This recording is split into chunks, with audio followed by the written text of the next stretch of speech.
Well, hey there. Are you in the market for a new modular helmet, perhaps a Shoei Neotec 2? I've got this one right here that I put plenty of miles on, and we're going to talk about it today. So stay right there.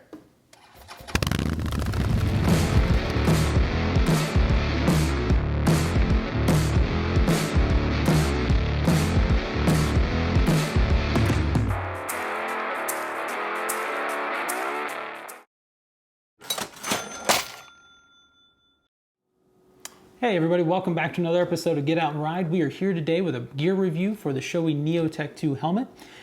First and foremost, this is a helmet that I paid for with my own money. It was not provided to me for review purposes. If I ever do get products provided to me for review, I will absolutely disclose that to you up front so you're aware. But it should not affect my reactions to it whatsoever. If something's terrible, I'm usually pretty happy telling someone it's terrible. But getting onto the helmet. So, one of the big things, I was getting some feedback during one of my last big rides last year when I went down to Appalachia. You can see some of those videos here on the channel. Some users saw me wearing this helmet after I had done the review of the LS2 Valiant. And some people were saying, hey, why are you wearing that helmet? Where's the LS2? Well, I still have the LS2, it's right here. But during that video series, I had just gotten this helmet. One of the things that I'm very big on is making sure that if I'm going to review a product, I've actually put it through its paces and I've tried it. There's nothing more frustrating than someone calling it something a review when they're really just unboxing it and looking at it. That's maybe first impressions at best. It doesn't tell me a lot about how it actually works in normal everyday use. So I prefer to use something before I review it. This helmet, I now have over 3,000 miles on it. And that 3,000 miles was largely composed of a 2,000 mile week-long trip, which was the Appalachia trip. And I have used it in everything from 35-degree temperatures all the way up to nearly 100 degrees in high humidity, and through pouring rain, bright sunshine. So I have seen this helmet through all conditions, both on the highway, back roads, city streets. So I feel very confident being able to talk about it. And I try to do that with anything that I'll review here on the channel.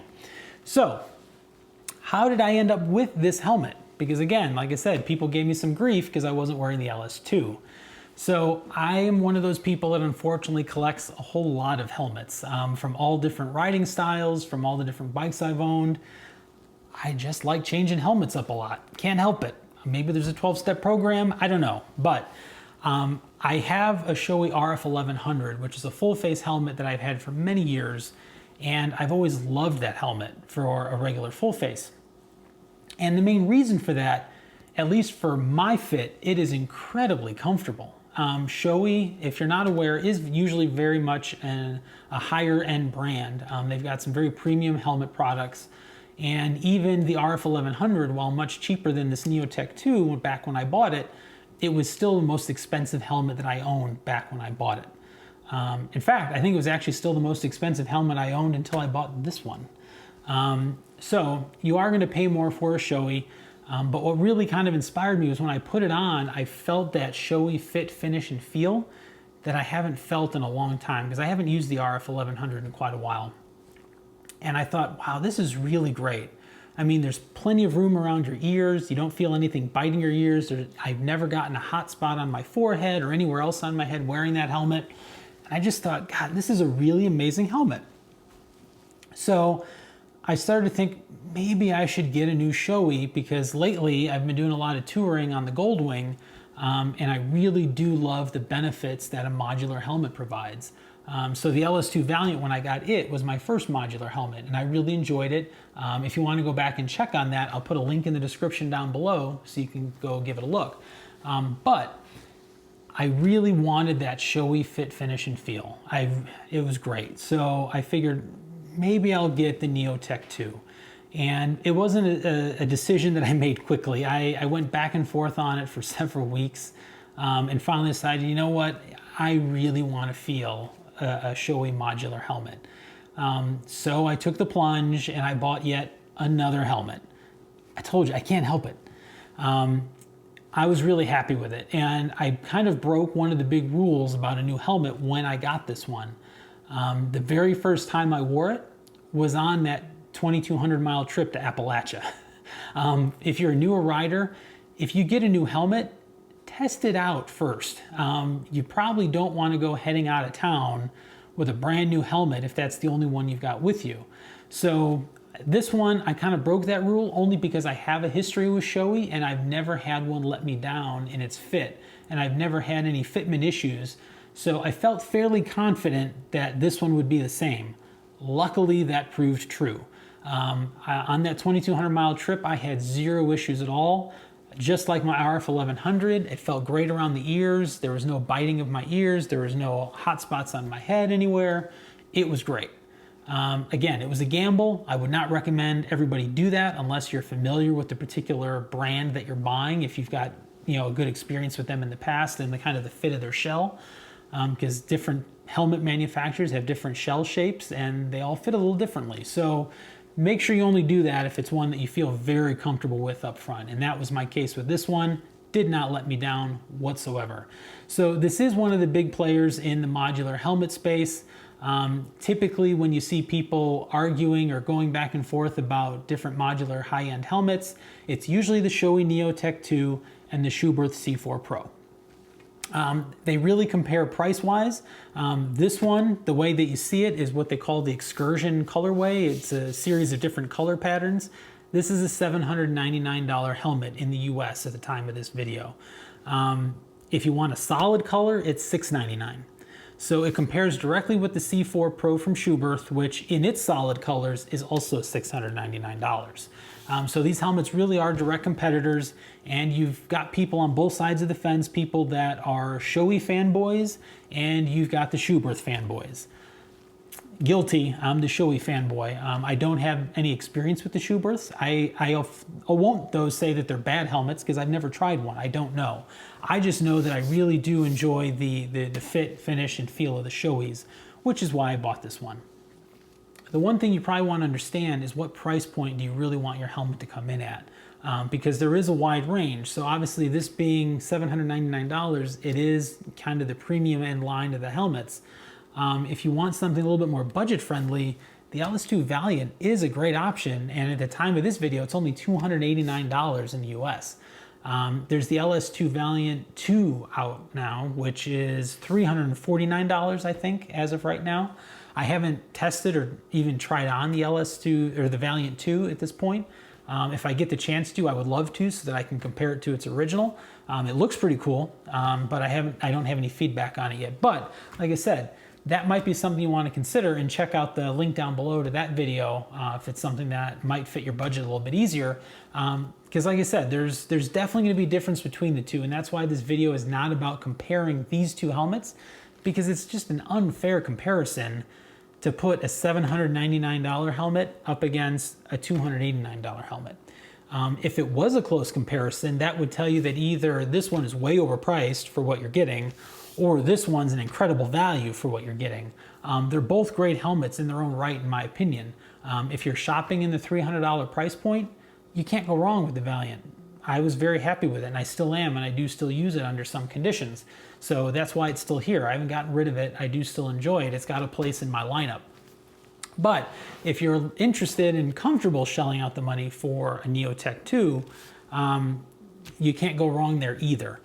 So some of the things that have changed between the Neotec 1 and the Neotec 2, they've made some updates to the cheek pads. They call them the noise isolator cheek pads.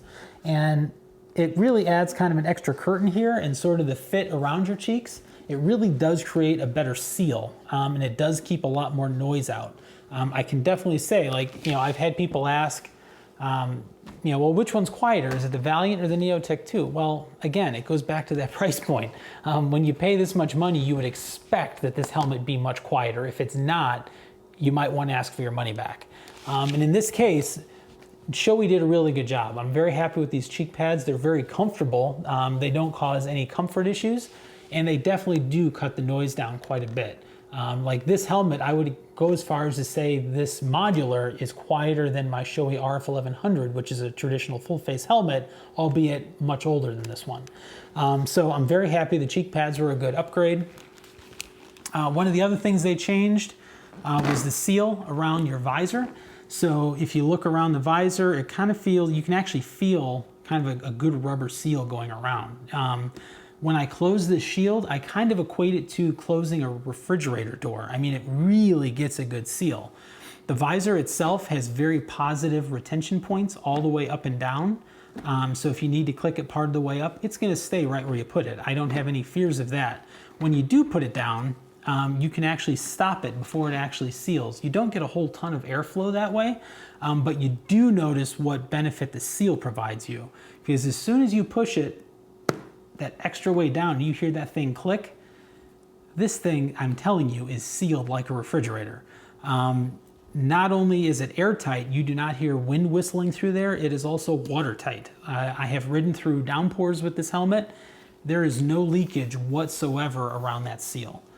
So they really did do a very nice job on that. They also made some improvements to the chin bar. So your chin bar release is right here on the front. You go ahead and pop it open. And it's all stainless steel components in the pivot and locking system here, so they didn't cut any corners here. It's a very premium feel even when you open and close it. And some of the improvements they made is the retention in the up position. So it locks up nice and tight. I do not have any issues with it falling down all by itself, with one exception, and I'll get to that in a minute.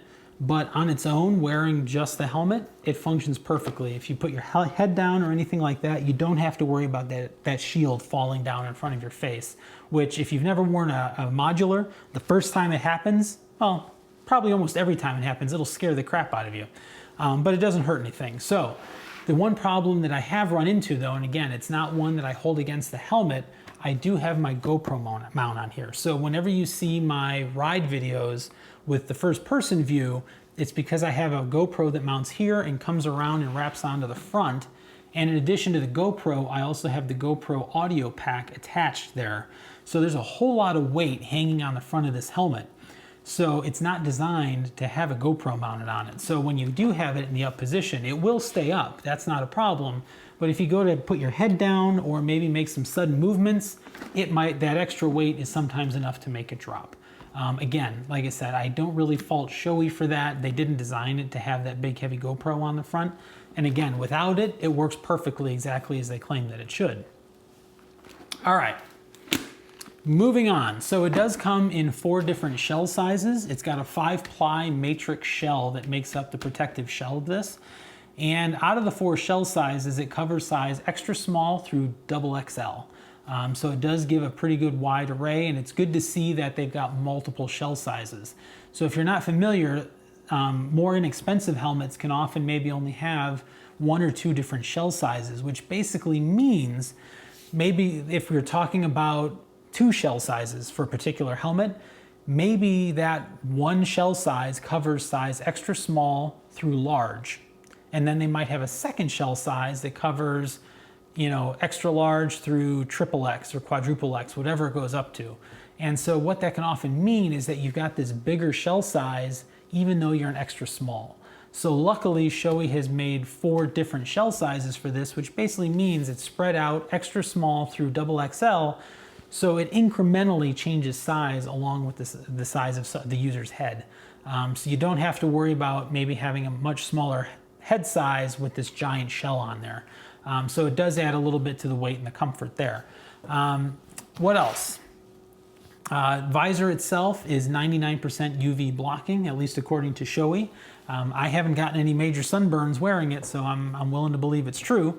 And inside of there, you've also got the drop-down sun shield, which is lever activated right here on the side. That's a huge point for me. I prefer most of my helmets have an integrated sun shield, primarily because I do not like wearing sunglasses with a helmet. I do wear corrective lenses, and many years ago I switched to contacts, mostly for motorcycle reasons, because I did not like fumbling around with a helmet and glasses. So because of that, I definitely don't want to be going back to messing around with sunglasses inside of my helmet. Plus, that just adds another layer where you can get fog and everything else. So having the integrated sun shield lets me take care of the sun if I need to and retract it when I don't.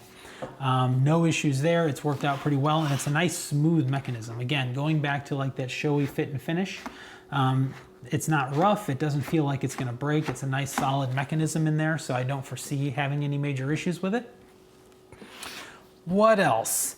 Moving on to vents, you've got one on the chin, one up on top. The bottom one is just open or closed. I tend to leave my vents open almost year round. The top one is 3 position. You've got closed and then position 1 and position 2 if you want to adjust the level of airflow. So it flows in the front and then comes out the back right here. As far as I'm concerned, every helmet can use better ventilation, but there's a very fine line between making room for the ventilation and your safety. So I get that. This one does have adequate ventilation. I'm definitely not going to complain about it. On a hot day, you can definitely feel some air moving across your head, which is a huge relief. But I do stay comfortable. Like I said, I've worn this helmet in temperatures up to about 100 degrees and high humidity. And yes, you're sweating a little bit inside that helmet, but it's not unbearable. That's usually a good test of a helmet. If you're wearing a helmet that when it's really hot, by the end of the ride, you can't wait to get that thing off your head, you might need something with a little bit better ventilation. So, moving on to the chin strap. This can be a polarizing subject for some people. This does have the micro ratchet chin strap. I know that some people really prefer the D-rings over the ratchets. I actually prefer this method. There's the conspiracy theory that Shoei stole this micro ratchet chin strap idea from Schuberth, because Schuberth does use it on their helmets. If they did, I really don't care. I just know that I prefer it. My LS2 has it as well. It's just so much easier to go ahead and pop the helmet on and just ratchet it up rather than playing around with the D-rings and tightening it. You set it once and then just buckle up and you're good to go. Even on my helmets that have traditional D-rings, I have a little buckle adapter so you can just buckle it on and off. Doesn't impact safety at all, and it's just so much easier. I don't know. Again, it's personal preference, but for me, I really do prefer the ratchet strap. It does a pretty good job. It is set up for an integrated comm system. So here's one where it maybe is a bit of a pet peeve. It doesn't really affect me so much because I was already invested in the Cardo PackTalk Bold system across all of my helmets when I got this one. So I never considered the integrated system. I wanted to stick with PackTalk Bold because I have the mounts on all of my helmets. But you can get the Sena SRL or SRL2 integrated Bluetooth comm system. So it is integrated. It's a nice clean look. You pop this little panel out over here and you can put your speakers in and it's a nice clean look. I get it. But unfortunately the SRL and SRL2 systems from Sena, quite honestly, are pretty dated technology at this point. Like feature set does not compare with the newest Sena units out there. It certainly doesn't compare with the Cardo PackTalk Bold. So if you really, I guess, just need a very basic system, maybe it's an option you might want to consider because it's integrated and it's simple. But for me, it just really doesn't have the features. And that's one thing that I would say is kind of disappointing for a helmet at this price point. If you're going to have an integrated comm system, it should at least be a good one.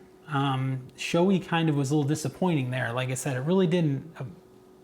If they integrated a PackTalk Bold system, that really would have been a showstopper for me and I would have loved it. But if they were going to integrate with Sena, they should have at least worked on getting an updated unit to integrate into it.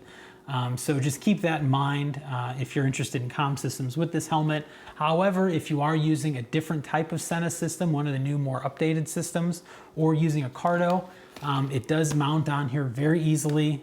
You don't have to shift it very far back. This one, I use the adhesive mount. I really tend to enjoy the adhesive mounts because then I don't worry about that, the clamp sitting down underneath. Your helmet sits nice and flat on a table like it was meant to.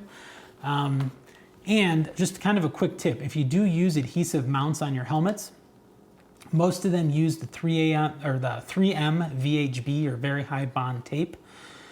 3M also makes an adhesion promoter. Now, generally most products do not include this. You have to go out and buy it on your own. You can go to Amazon or anywhere else and look it up and buy it.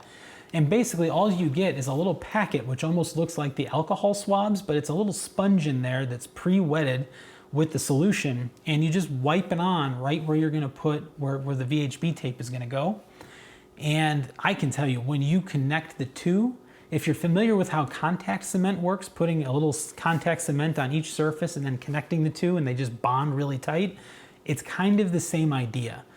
It creates an incredibly tight bond.